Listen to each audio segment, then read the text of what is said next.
Hey, what the hell are you doing here, boy? Can't you read? Brad Sinclair's voice boomed across the construction site. This trailer is for actual engineers, not whatever.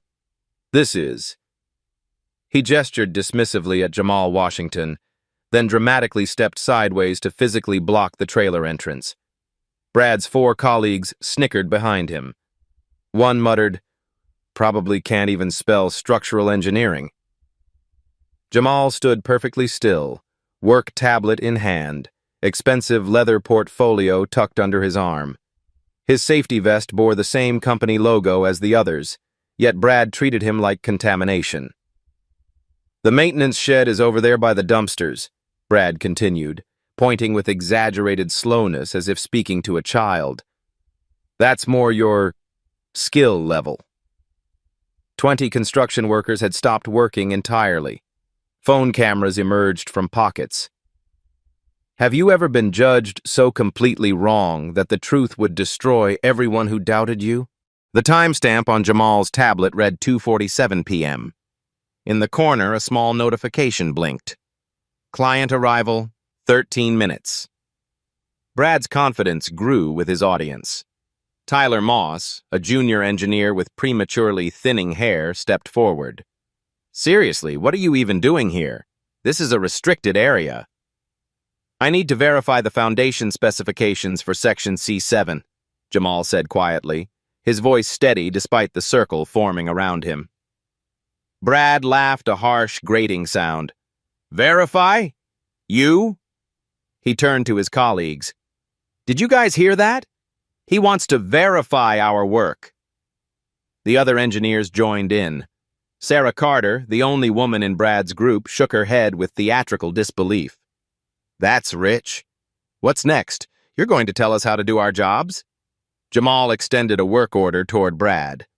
The paper was official, bearing multiple signatures and the Nexus Tech logo. Brad glanced at it dismissively, then made a show of pulling out hand sanitizer. He squeezed a generous amount into his palm, rubbing vigorously. "Can't be too careful these days," he said loudly. "Don't know where that's been." The insult hit its mark. Several construction workers winced. A few pulled out phones, sensing something worth recording. Keisha Martinez, a crane operator taking her lunch break, opened Instagram Live. "Y'all need to see this disrespect happening right now," she whispered into her phone. The viewer count started at 0, then climbed. 15, 67, 124 viewers joined rapidly. Jamal remained calm, but his grip on the leather portfolio tightened slightly. Inside, a first-class boarding pass to Zurich peeked out Delta 1, Seat 2A. The engineering calculator clipped to his belt was a Texas Instruments Nspire CX2 $180, not the standard $20 models most workers carried. "Look, friend," Brad said, his tone dripping with false patience. "I don't know what game you're playing, but we have real work to do. Important work. The kind that requires actual education and credentials." Tyler nodded enthusiastically.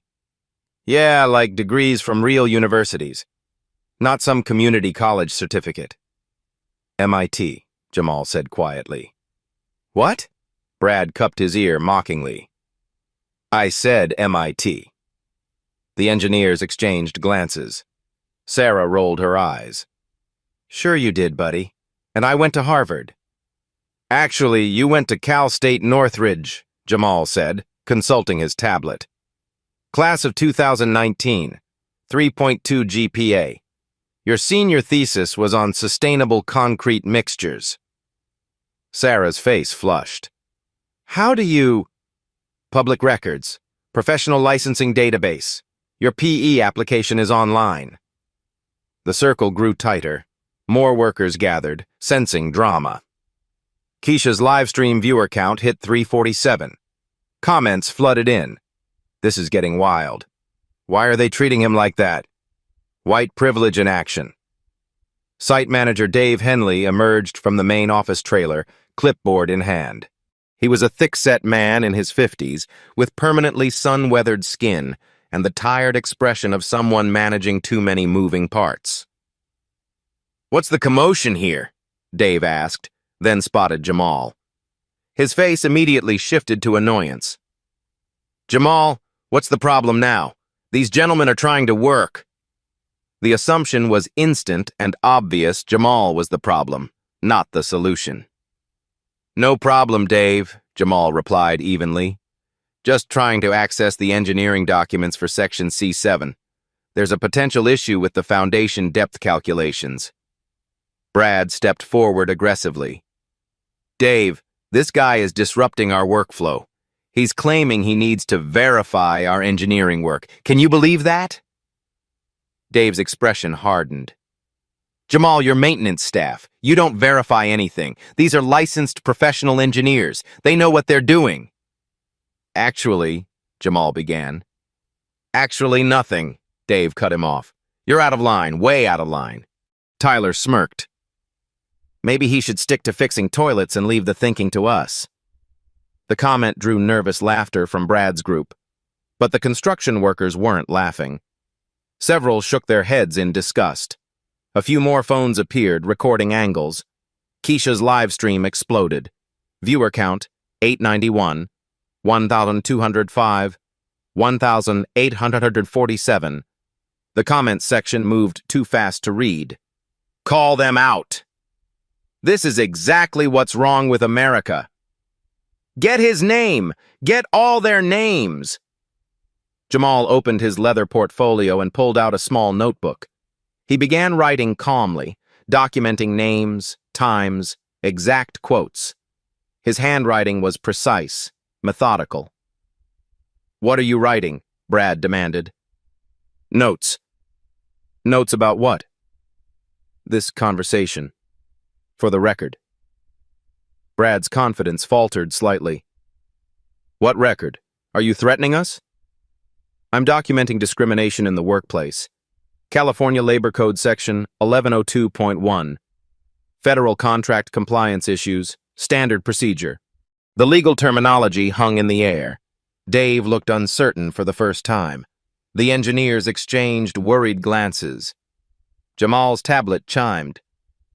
Another notification. "Client arrival, 8 minutes."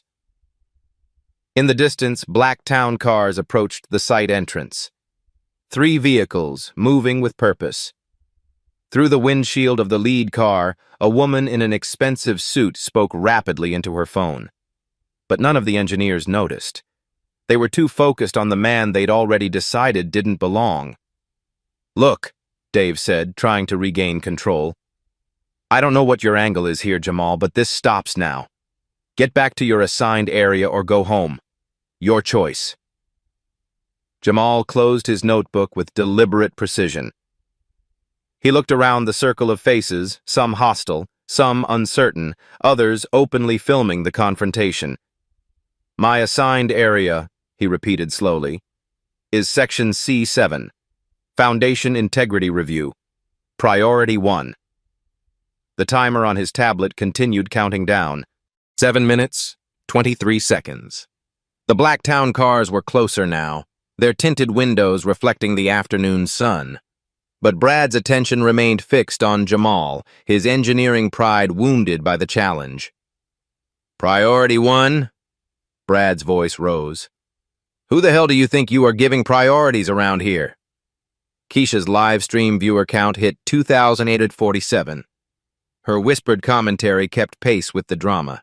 "Y'all, this is getting real bad real fast. They got this brother surrounded like he committed some kind of crime." Dave pulled out his radio.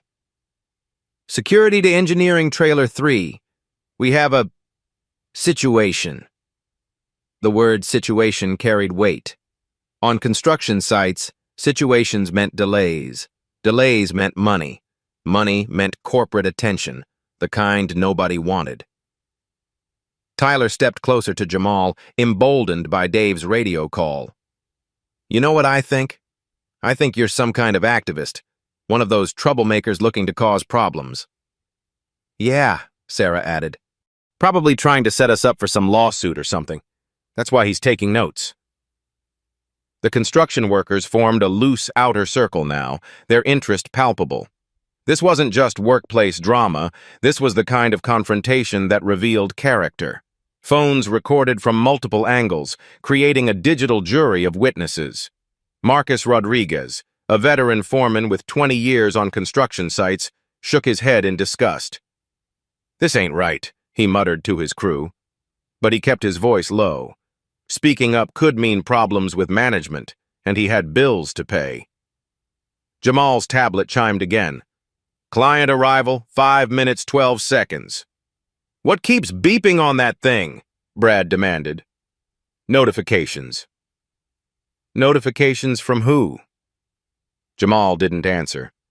He was studying the faces around him with an expression that was becoming increasingly unreadable.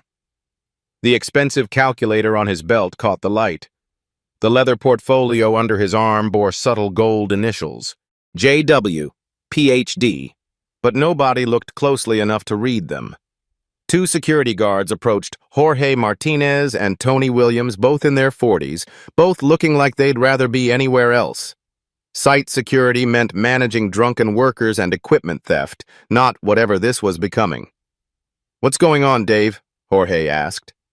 "This gentleman," Dave gestured toward Jamal, "is refusing to follow proper site protocols. He's disrupting the engineering team." Tony looked at Jamal, then at the circle of engineers. Something in his expression suggested he'd seen this kind of disruption before. His own son was studying engineering at UC Davis, one of only 3 black students in his program. "Sir, what's the issue here?" "No issue," Jamal replied calmly.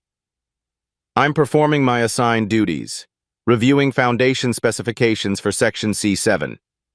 Brad exploded. "He's not assigned to anything. He's a maintenance staff trying to interfere with professional engineering work." The livestream comments were moving too fast for Keisha to read, but she caught fragments. "Call the police on them. This is 2024, not 1954. Where is HR? Viewer count, 4,921 and climbing." A new voice joined from the crowd. "Hey, Brad," called out Danny Morrison, an electrician who'd worked with Brad on 3 previous projects. "Maybe ease up a little?" Brad whirled around. "Excuse me? You want to tell me how to handle my job site?" "Just saying, man. Guy's just trying to do his work." "His work?" Tyler laughed harshly. "Danny, stick to the running wire. Leave the thinking to people with actual degrees." The insult stung. Danny had 2 years of electrical engineering training, but no degree. Budget constraints had forced him to drop out and enter the trades. The comment reminded everyone of the rigid class structure that governed construction sites. Jorge looked uncomfortable. "Sir, do you have authorization to access those documents?" Jamal reached for his portfolio. "Don't touch anything," Tyler interrupted. "He could be stealing proprietary information." The accusation shifted the entire dynamic. Now it wasn't just about respect or protocol, it was about corporate espionage, theft, criminal activity, the kind of charges that destroyed careers and lives. Dave's radio crackled. "Security, what's your status?" "Still assessing the situation," Jorge replied, his voice tight with uncertainty. Sarah pulled out her own phone. "Maybe we should call the real police. If he's trying to steal engineering documents." The threat hung in the air like smoke. Everyone understood the implications. A black man accused of theft on a corporate construction site. Police involvement. The potential for escalation beyond anyone's control. Tony shifted uncomfortably. He'd seen too many situations like this spiral out of control. "Maybe we should just—" "Call corporate security," Brad interrupted. "Get some real professionals down here who know how to handle situations like this." Jamal's expression never changed, but his grip on the portfolio shifted slightly. His other hand moved to his tablet, where the countdown continued. 3 minutes, 47 seconds. Keisha's live stream was going viral in real time. Shares were multiplying exponentially. Local news stations were already monitoring social media feeds for breaking stories.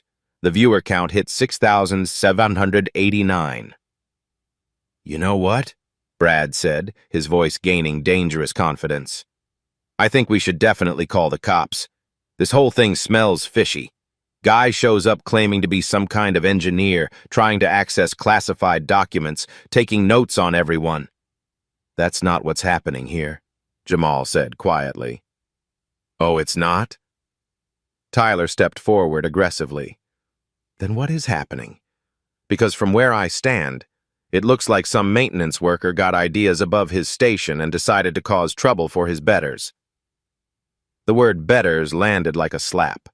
Even some of the construction workers winced. Marcus Rodriguez clenched his fists. Danny Morrison stepped forward slightly, as if preparing to intervene. Keisha's live stream erupted. Did he just say betters? Record everything. These people are sick. The viewer count hit 8,433. A new player entered the scene. Janet Williams, the site's safety coordinator, emerged from the main office. She was a no-nonsense woman in her 50s who'd built her career navigating male-dominated construction environments. What's this crowd about? She demanded. We've got OSHA inspectors arriving any minute, and you're all standing around like it's a block party? Dave looked relieved to see the authority he recognized. Janet, we've got a problem with this maintenance worker. He's refusing to follow protocols. Janet looked at Jamal, then at the circle of engineers.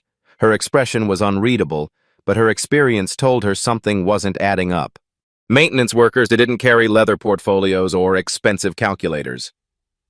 What protocols exactly? She asked. Access to engineering documents, Brad said quickly. He's demanding to see classified foundation specifications. Janet's eyebrows rose. Foundation specs weren't typically classified, and maintenance workers occasionally needed access for repair work. But before she could ask more questions, Sarah was already dialing. I'm calling the police, Sarah announced. Let them sort this out. The 3 digits, 911, appeared on her phone screen. Tony, the second security guard, seemed increasingly uncomfortable with the direction of the confrontation. His hand moved to his own radio, uncertain whether to call for backup or try to de-escalate. But before anyone could make another move, a new voice cut through the tension. Excuse me? Is there a Dr. Washington here? Everyone turned. A woman in an expensive navy suit was walking toward them, flanked by 2 men in equally impressive attire. Margaret Carter, VP of Corporate Real Estate for Nexus Tech, looked exactly like someone accustomed to having her questions answered immediately. Behind her, the black town cars sat with engines running, their occupants visible through partially opened windows. These weren't local managers or site supervisors. These were corporate executives, the kind whose time was measured in thousands of dollars per hour. Dr. Washington, Brad repeated, his voice cracking slightly. There's no doctor here. This is a construction site. Margaret's eyes swept the circle, clearly looking for someone who matched her expectations. Her gaze lingered on Brad, then Tyler, then Dave, then settled on Janet, the only other person in professional attire. I'm looking for Dr. Jamal Washington, she said, her voice carrying the authority of someone not accustomed to waiting. We have an urgent consultation scheduled regarding the foundation integrity issues. The silence stretched like a rubber band ready to snap. Keisha's phone trembled in her hands. Her viewer count had exploded to over 12,000. The comments section was pure chaos. Oh snap, oh snap, oh snap. Doctor? Plot twist incoming. Jamal's tablet chimed one final time. Client arrival, now. He looked at Margaret Carter, then at the circle of faces surrounding him. Brad's expression was shifting from confidence to confusion to something approaching panic. That would be me, Jamal said simply. The words dropped into the silence like stones into still water. The ripples spread outward, touching every face, every assumption, every carefully constructed hierarchy that had seemed so solid just moments before. Margaret's relief was visible. Dr. Washington, thank goodness. We need to discuss the foundation issue immediately. My team is here from headquarters specifically to... She stopped mid-sentence, finally noticing the crowd, the phones, the obvious tension crackling in the air like electricity before a storm. "Is everything all right here?" Brad's mouth opened and closed without sound. The confident engineer who'd been holding court minutes earlier now looked like a man watching his world tilt sideways. "Dr. Washington, but you're—" "Black?" Jamal supplied quietly. "Yes, I noticed that too." Tyler stepped back involuntarily, as if the revelation had physical force. "Wait, you're actually a doctor? Like a real doctor?" The question revealed everything wrong with the last 30 minutes. The assumption that real doctors, real engineers, real professionals looked a certain way, came from certain backgrounds, fit certain expectations. Jamal opened his leather portfolio with deliberate precision. The first document he withdrew was laminated, official, bearing the MIT seal and his photograph. Doctor of Philosophy in Structural Engineering, Massachusetts Institute of Technology, 2015. Summa cum laude. Thesis: Advanced Computational Methods for Seismic Resistant Foundation Design. Brad's face cycled through several colors as he processed the implications. MIT wasn't just any university. It was the university, the gold standard for engineering education, the kind of institution that produced the engineers who designed skyscrapers, bridges, and billion-dollar infrastructure projects. Sarah's phone, still displaying the 911 screen, trembled in her hand. That's impossible. You don't look like—" "Like what?" Jamal asked, his voice carrying a dangerous quiet. The silence stretched. Nobody wanted to finish that sentence out loud, but everyone understood what she meant. The image in their heads of what an MIT PhD looked like didn't match the man standing before them. The second document emerged from the portfolio. A professional engineer license from the state of California, license number CE4821S, Structural Engineering Specialty, valid through 2026. But this wasn't just any PE license. The designation showed advanced certifications in seismic engineering and high-rise construction. Dave's clipboard clattered to the ground. The sound echoed across the construction site like a gunshot. "Jesus Christ! You're the consulting engineer?" "One of them," Jamal corrected. "Principal consulting engineer, actually." Margaret Carter's confusion deepened as she absorbed the scene. Her eyes moved from Jamal to the circle of obviously hostile faces, to the phones recording everything, to the security guards standing awkwardly nearby. As a corporate executive, she'd developed an instinct for situations that could explode into lawsuits and PR disasters. This one was already there. "Dr. Washington, what exactly is happening here?" Keisha's live stream had exploded beyond anything she'd ever experienced. 15,847 viewers and climbing exponentially. The comments section was a blur of caps lock excitement, anger, and disbelief. "Yes, doctor, get them!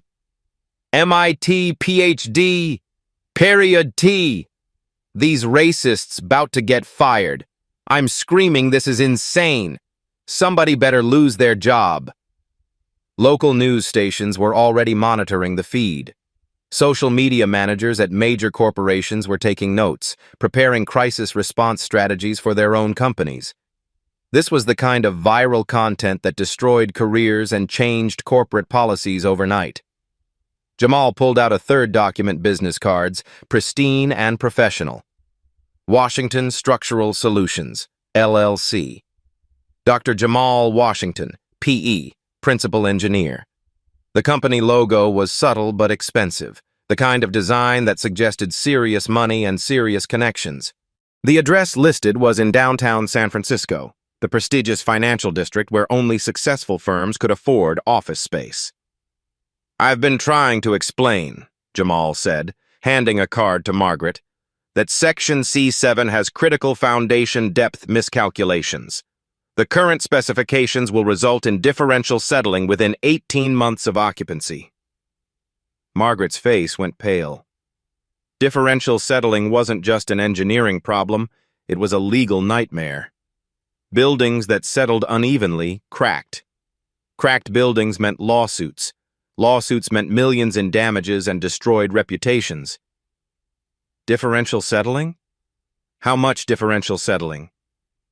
Conservative estimate, 4 to 6 inches on the northeast corner, enough to crack load-bearing walls and compromise structural integrity. Worst-case scenario, we're looking at partial building evacuation and emergency retrofitting. The technical language cut through the drama like a scalpel. This wasn't just about hurt feelings or workplace politics anymore. This was about millions of dollars, potential lawsuits, possible building collapse, and the kind of engineering failure that ended careers. Brad found his voice, though it came out strangled and desperate. Dr. Washington, we had no idea. We thought. You thought what, exactly? Jamal's voice remained calm, but there was steel underneath. That maintenance workers can't read engineering specifications? That black men can't hold advanced degrees? That someone wearing work clothes couldn't possibly understand structural engineering? The questions hit like hammer blows. Each one exposed another layer of assumption, another level of unconscious bias that had shaped the last half hour. Tyler was backing away now, his face flushed with embarrassment and growing panic. We made a mistake. Obviously, we made a mistake. Yes, Jamal agreed. You did. Multiple mistakes, documented mistakes. Margaret Carter was starting to piece together what had happened, and her expression was hardening by the second. As VP of corporate real estate for a Fortune 500 company, she'd seen enough discrimination lawsuits to recognize one brewing. The legal implications were staggering. Federal contract compliance violations, workplace discrimination, interference with professional services, the kind of case that employment lawyers dreamed about. Dr. Washington, she said carefully, were these individuals preventing you from performing your contracted duties? The question hung in the air like a sword. Everyone understood the implications. Interference with contracted services was a breach of federal regulations. Discrimination in the workplace violated multiple state and federal laws. Federal contract compliance violations could result in massive penalties and loss of government contracts worth hundreds of millions. Jamal consulted his notebook, the one where he'd been documenting everything with the precision of someone who understood that details mattered in legal proceedings. At 2:47 p.m., Mr. Sinclair refused me access to engineering documents and directed me to the porta-potties, suggesting my proper place was with waste management facilities. Jesus, Margaret whispered. At 2:51, Mr. Moss suggested I couldn't spell structural engineering, implying intellectual inadequacy based solely on my appearance. At 2:53, Ms. Carter implied I attended community college rather than a real university, again making assumptions about my educational background. Each timestamp, each quote, each detail was being recorded not just in Jamal's notebook, but by dozens of phones and one very active live stream. The evidence was overwhelming and undeniable. At 2:55, Mr. Henley called me out of line for requesting access to foundation specifications that I'm contractually obligated to review. At 2:57, security was called to remove me from the premises for performing my assigned duties. Sarah's phone finally slipped from her nerveless fingers, clattering on the concrete. The 911 call she'd been about to make suddenly seemed like the worst idea in human history. Calling police on a black professional who was being discriminated against while trying to do his job? The optics alone could destroy her career. And at 2:59, Jamal continued, Mr. Moss referred to his colleagues as my betters, explicitly establishing a racial and social hierarchy. The word hit Margaret like a physical blow. As a Korean-American woman who'd climbed the corporate ladder in the male-dominated construction and real estate industries, she knew exactly what that kind of language meant. She'd heard similar words directed at her, felt the sting of being dismissed and underestimated. Mr. Moss, she said, her voice carrying the authority of someone who signed paychecks and determined career trajectories, did you actually use that word? Tyler looked around desperately, seeking support that was no longer there. His colleagues had abandoned him, stepping back as if his career failure might be contagious. It was taken out of context. What context makes that word appropriate when addressing a professional colleague? Silence.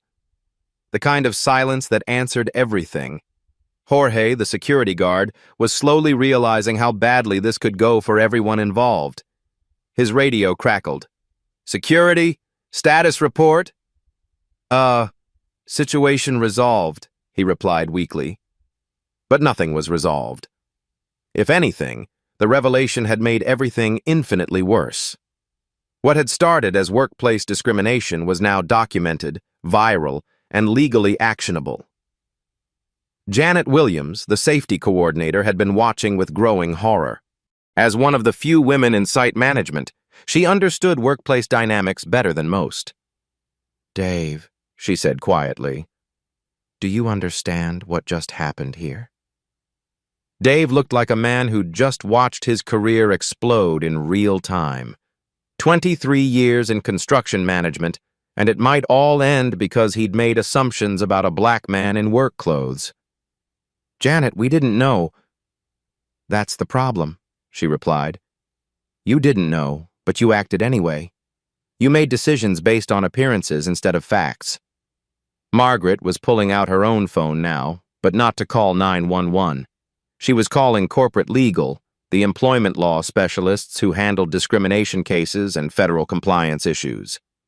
"This is Margaret Carter. I need the employment law team on standby immediately. We have a potential federal compliance violation at the Nexus construction site." The live stream viewer count hit 22,000. Local news stations were already dispatching crews. Twitter was exploding with shares and retweets. Justice. For Jamal was starting to trend nationally.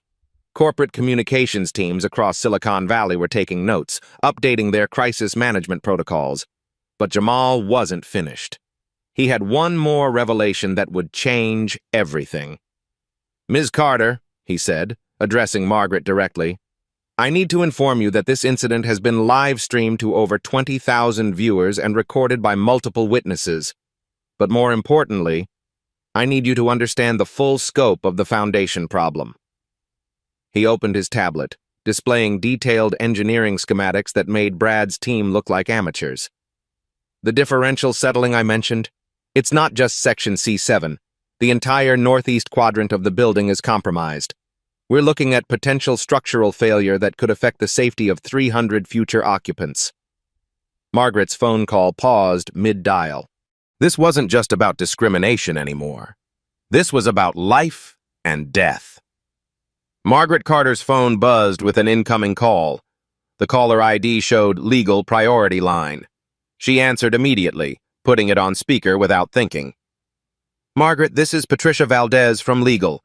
We're monitoring social media alerts for the company. There's a viral live stream from your construction site. Over 30,000 viewers now. What's happening?" The number hit the crowd like cold water. 30,000 people watched. Keisha's hands shook as she held her phone, the weight of the moment suddenly overwhelming. "Patricia," Margaret said carefully, "I'm going to need you to conference with HR Director Hamilton and Chief Operating Officer Reynolds. We have a situation that requires immediate executive attention." While Margaret coordinated the call, Jamal opened his tablet fully, revealing engineering software that cost more than most people's cars. The screen displayed a three-dimensional model of the entire Nexus Tech building, with stress analysis overlays showing critical failure points highlighted in red. "The foundation issues extend beyond Section C7, Jamal continued, his voice carrying the authority of someone who understood exactly how serious this was. The geological survey missed a subsurface clay layer that extends 47 feet deeper than anticipated. Brad's face went white.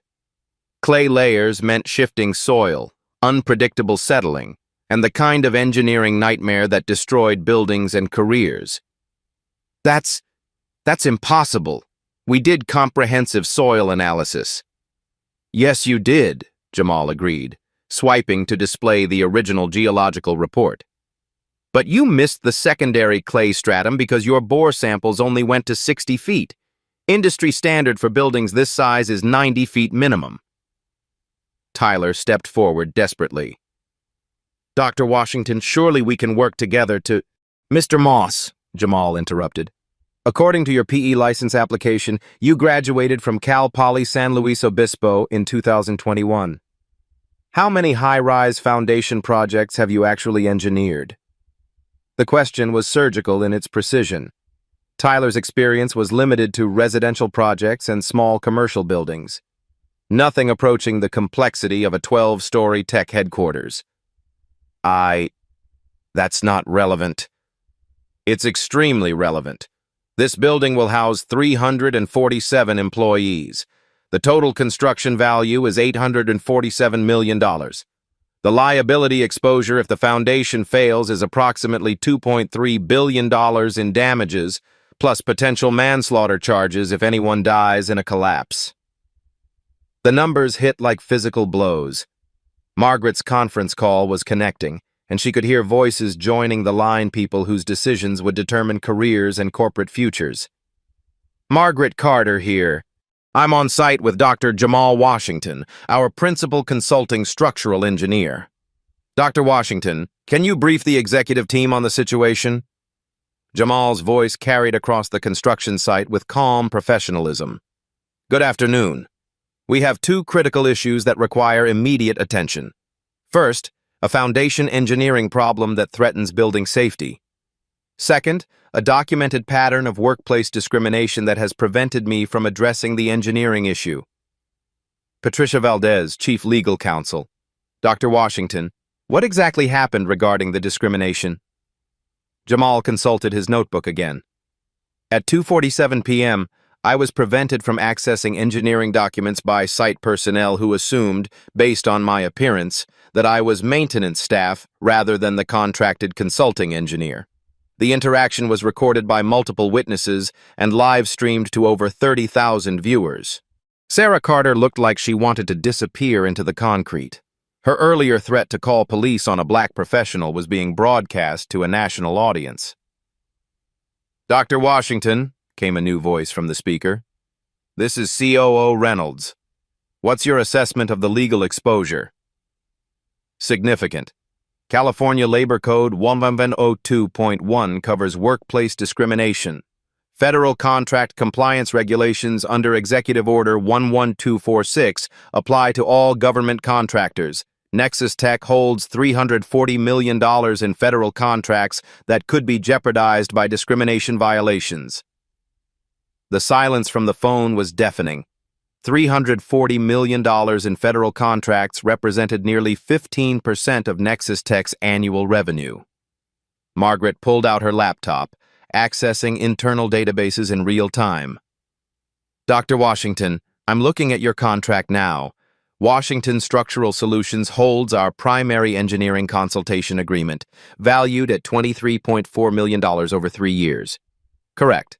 With a termination clause that includes a $2.3 million penalty fee if services are interrupted due to client-side interference. Brad's knees nearly buckled. The discrimination had officially cost the company millions, potentially tens of millions if federal contracts were reviewed. Dr. Washington, Patricia Valdez's voice carried the weight of someone calculating legal exposure in real time. What would you need to resolve both the engineering and discrimination issues? Jamal had clearly anticipated this question. For the engineering problem, immediate access to all foundation specifications, authority to implement emergency stabilization measures, and a 48-hour deadline to redesign the Northeast Quadrant Foundation. And for the discrimination issue? Immediate suspension of the personnel who interfered with contracted services, mandatory bias training for all site management, implementation of a real-time discrimination reporting system, public acknowledgement of the incident and commitment to policy changes. Dave Henley, who had been silent since the revelation, finally spoke up. Dr. Washington, I want to apologize. We made assumptions. Mr. Henley, COO Reynolds interrupted from the phone. Please don't say anything else. Legal will handle this. But the damage was done. Dave's partial admission was being live-streamed to 35,000 viewers and recorded by multiple phones. Margaret was typing rapidly on her laptop, pulling up personnel files. Brad Sinclair, 12 years with the company. Tyler Moss, 18 months. Sarah Carter, 3 years. Dave Henley, site manager for 7 years. Each name was a potential lawsuit, a potential termination, a potential federal compliance violation. "Ms. Carter," Jamal said, "I need to show you something that will clarify the urgency of this situation." He opened a specialized engineering application that displayed real-time stress analysis. The building model rotated slowly, showing load distribution patterns that would make any structural engineer nervous. The current foundation design will result in a 6-inch differential settlement within the first year of occupancy. By year 3, we're looking at 8 to 10 inches of movement. That level of structural stress will cause catastrophic failure. Define catastrophic failure, COO Reynolds requested. Partial building collapse, potential loss of life, complete structural condemnation, total loss of the $847 million investment. The live stream comments were exploding with engineering students and professionals who understood the implications. Holy shit, 10-inch settlement equals death trap. I'm a structural engineer, this is terrifying. Somebody better fix this immediately. Margaret's laptop chimed with an urgent email. I'm receiving a message from our insurance carrier. They're monitoring the live stream and requesting immediate clarification on liability coverage. Insurance companies didn't monitor social media unless they were calculating massive potential payouts.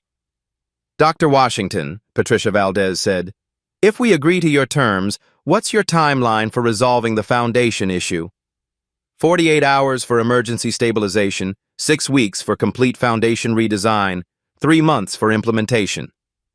And if we don't resolve this immediately, I'll be obligated to file safety violations with the State of California Division of Occupational Safety and Health. Building permits will be suspended, construction will halt. The entire project will be delayed by a minimum 18 months. Brad made one final desperate attempt to salvage his position.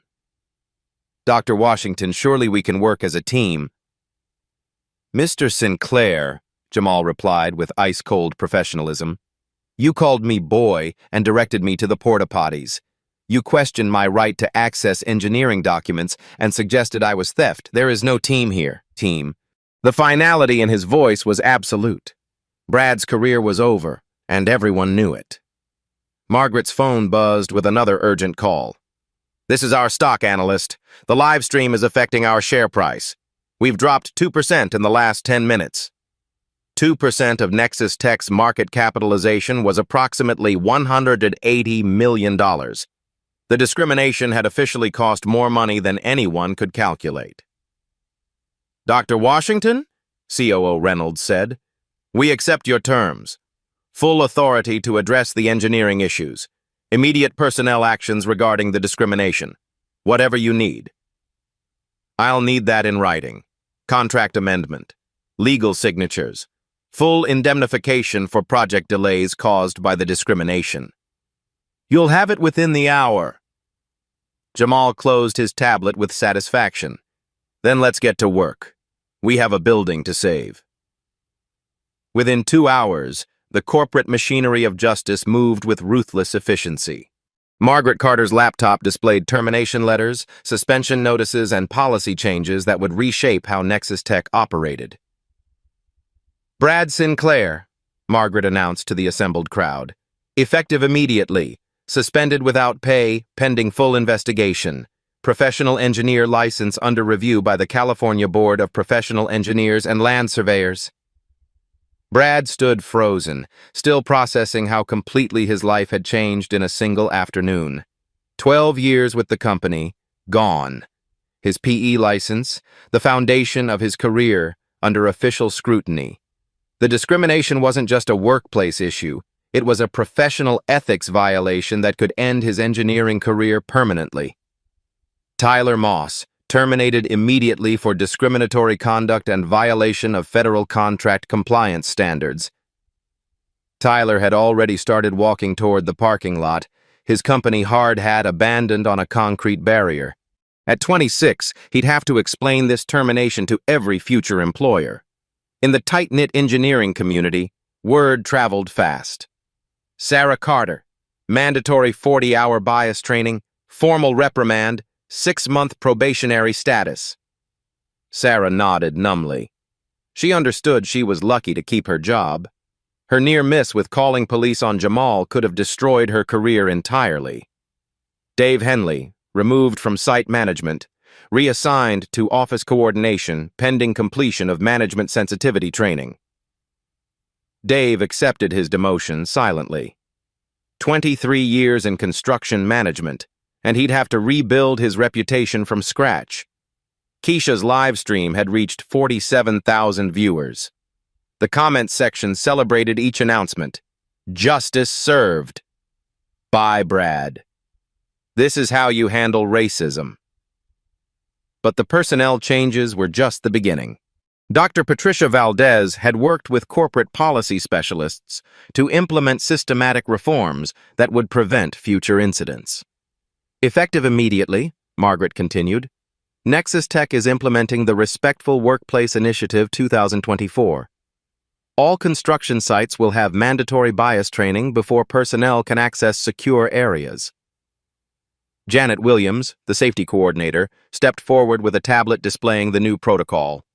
We're launching an anonymous discrimination reporting app, real-time reporting with immediate escalation to corporate HR and legal departments.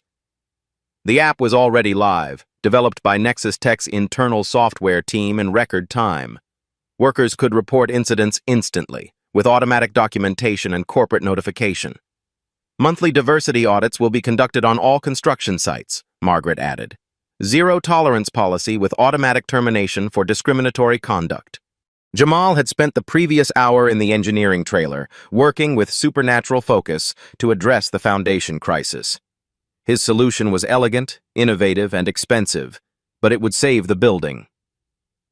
The foundation issue, he announced, requires immediate installation of 47 micropile supports to stabilize the northeast quadrant. Cost, $3.2 million. Timeline, 6 weeks. Alternative cost of building failure, $847 million total loss. Margaret didn't hesitate. Approved. Whatever you need. The micropile solution was cutting-edge engineering that few firms could execute. Washington Structural Solutions had the expertise and equipment to implement it immediately, turning a potential disaster into a showcase of advanced construction techniques. Local news crews had arrived, interviewing construction workers about the incident. Marcus Rodriguez, the veteran foreman, summed up the general sentiment. Dr. Washington got treated wrong, but he handled it like a professional. Made us all think about how we see people. The engineering community was taking notice. MIT's alumni magazine contacted Jamal for an interview. The California Society of Professional Engineers requested him as keynote speaker for their annual conference. 3 major firms submitted competing proposals for expanded consulting relationships. But the most significant change was cultural. Word spread through the construction industry with lightning speed. The Washington standards became shorthand for professional respect regardless of appearance or background. Jamal's consulting firm, Washington Structural Solutions, saw immediate growth. Project inquiries increased 300% within a week. His specialization in foundation engineering and seismic safety made him one of the most sought-after consultants on the West Coast. The live stream had created unexpected educational opportunities. Engineering schools began using the incident in professional ethics courses. Corporate America took notice of unconscious bias in professional settings. HR departments nationwide updated their training materials. Sarah Carter, despite her probationary status, became an unexpected advocate for change. Her near mistake with the police call had shocked her into recognizing her own biases. She volunteered for additional training and began mentoring young engineers from underrepresented communities. Even Jorge and Tony, the security guards, attended voluntary bias training. Jorge's son at UC Davis called him after seeing news coverage. Dad, I'm proud you didn't escalate that situation. The financial impact rippled through Silicon Valley. Nexus Tech's stock price recovered within days, actually closing higher as investors recognized the company's decisive response to discrimination. The message was clear. Companies that addressed bias quickly and thoroughly would be rewarded.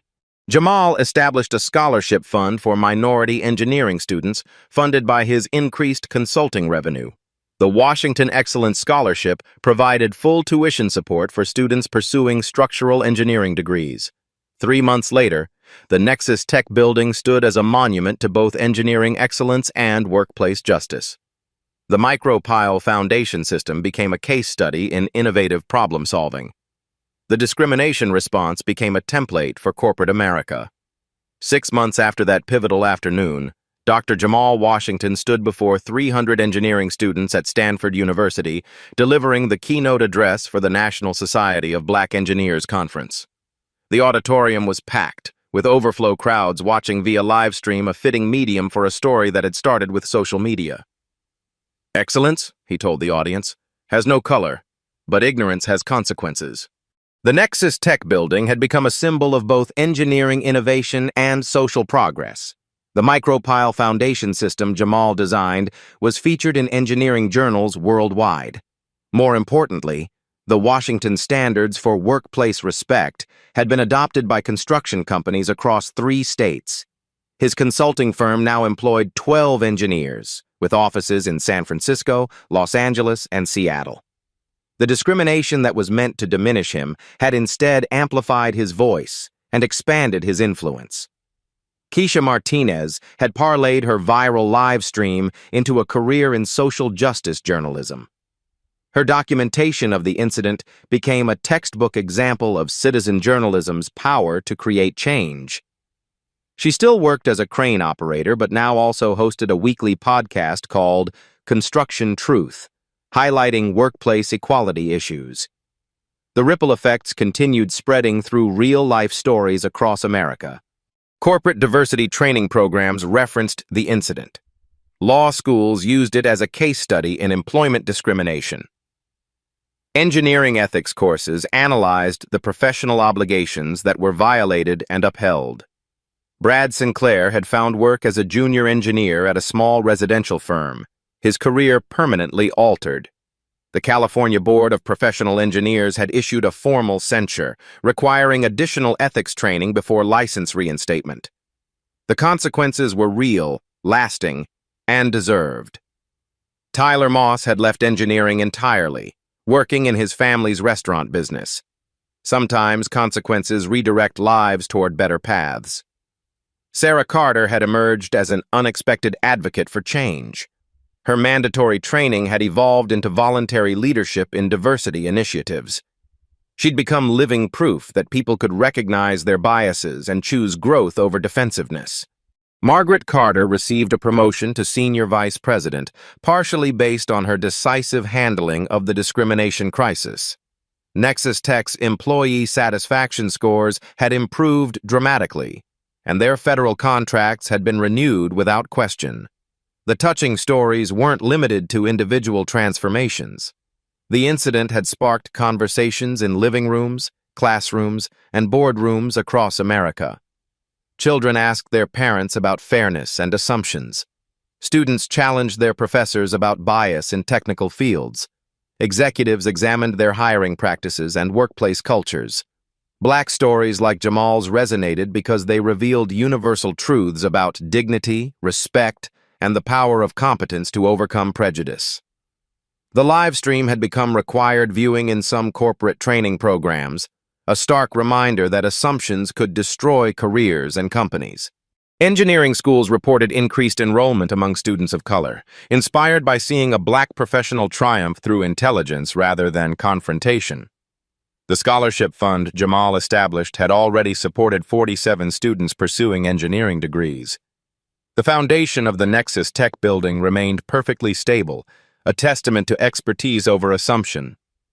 But the real foundation that had been built was stronger. A framework for recognizing talent regardless of appearance, for respecting competence over conformity. Dr. Jamal Washington proved that when bias meets brilliance, truth always wins. But victory requires witnesses, documentation, and the courage to stand firm when assumptions crumble around you. Your voice matters in these moments. When you witness workplace injustice, speak up. When you see discrimination, document it.